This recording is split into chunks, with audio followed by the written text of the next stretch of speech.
Saudi আরবে প্রচণ্ড গরমের মধ্যে জুমার যাওয়া অনেক কষ্টকর, কিন্তু আমরা তো মুসলিম, যেতেই হবে। তাছাড়া শুক্রবার জুমার দিন আমাদের গরিবের জন্য হজের দিন।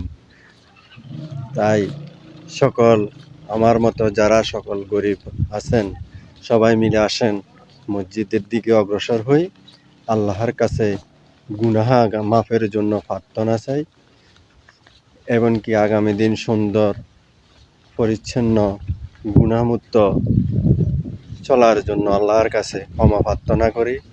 সবাই মিলে আসেন, এক কাতারে দাঁড়াই, জুমার নামাজ আদায় করি।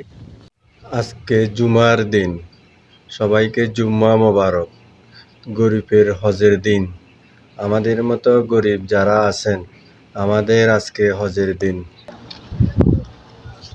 আমরা তো আর হজ করতে পারবো না, আমাদের ওই সামর্থ্য নাই, তাহলে আমাদের জন্য আজকে হজের দিন বললেই চলে।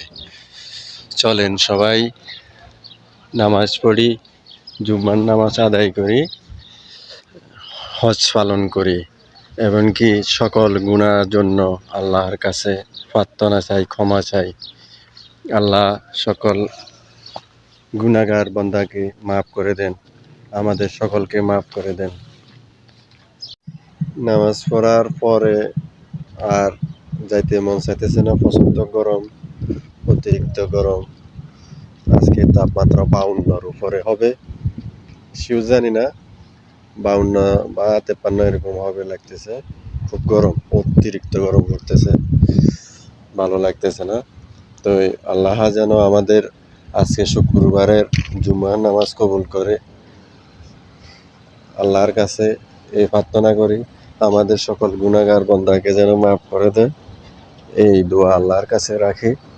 আল্লাহ পাক রব্বুল আলামিন যেন আমাদের সকলকে মাফ করে দেন, আমিন।